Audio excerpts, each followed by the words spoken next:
Sikai Koran came here and saw. Visitors from India graffitied dozens of Egyptian tombs 2,000 years ago. Ancient inscriptions written in Indian languages have been discovered on Egyptian tombs in the Valley of the Kings. Roughly 2,000 years ago, one visitor to Egypt's Valley of the Kings graffitied his name Sikai Koran 8 times in Old Tamil, an Indian language. The prolific Tagore joined several others in leaving dozens of inscriptions in ancient Indian languages on the Egyptian tombs, scholars reported at a recent academic conference.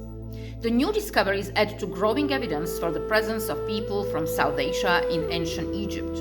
Roughly 30 inscriptions written in 3 Indian languages were found in 6 different tombs in the Valley of the Kings, where Egyptian pharaohs and powerful nobles were buried for centuries. Half of the inscriptions were written in Old Tamil, and Sikai Koran was responsible for many of those. Researchers wrote in a paper published in a book called Tamil Epigraphy, a 4-day international conference from 11 to 14 February 2026, Government of Tamil Nadu 2026. The researchers presented their findings at a February conference in Chennai, India. New inscriptions. While early Egyptologists had noticed these inscriptions and in some cases recorded them, they did not know which language they were and were unable to translate them, according to the researchers. As part of a new investigation, the scholars dated the Indian prescriptions to between the 1st and 3rd century Anno Domini, when Egypt was a province of the Roman Empire and the Valley of the Kings was a tourist destination like today. Ingo Strauch, a professor in the Department of Slavic and South Asian Studies at the University of Lausanne in Switzerland, who helped identify many of the texts, said during the presentation he gave at the conference. Visitors to the Valley of the Kings would write or inscribe texts on the walls of the tombs, often writing their name and sometimes more information on who they were. The visitors who came from India were no exception. One of the Sanskrit texts was written by a man named Indra Nandin, who claimed that he was a messenger of King Kshaharata.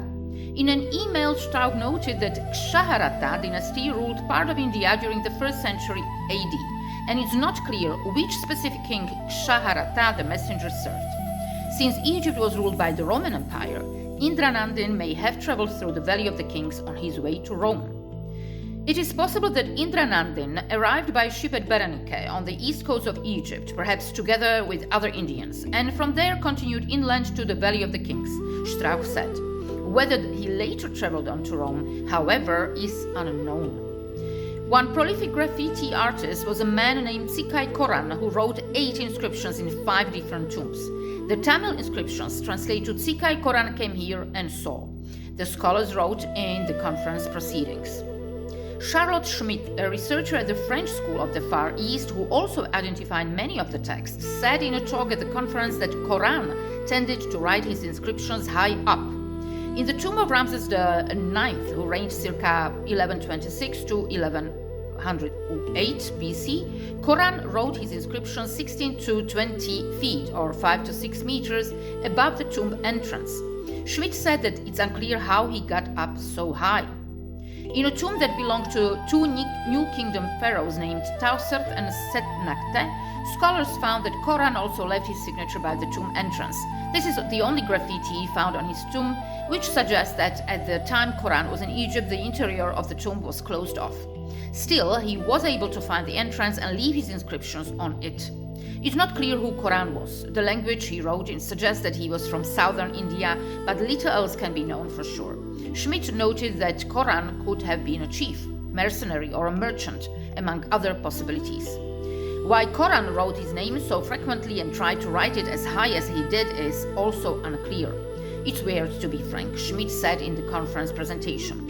Scholars react. These new discoveries by Strauch and Schmidt, alongside both old and more recent findings from the Roman Red Sea ports of Mios, Hormuz, and Berenike, are exactly the kind of evidence of visiting Tamil and Western Indian merchants that we would hope to find, but have never previously been able to document on this scale. Casper Groundland-Evers, an independent scholar who has studied ancient long-distance trade but was not involved in the current research, told in an email.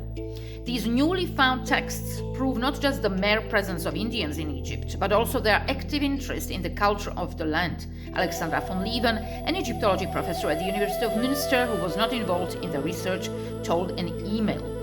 Further research may lead to more Indian language inscriptions being found at other sites in Egypt, such as temples, von Lieven said.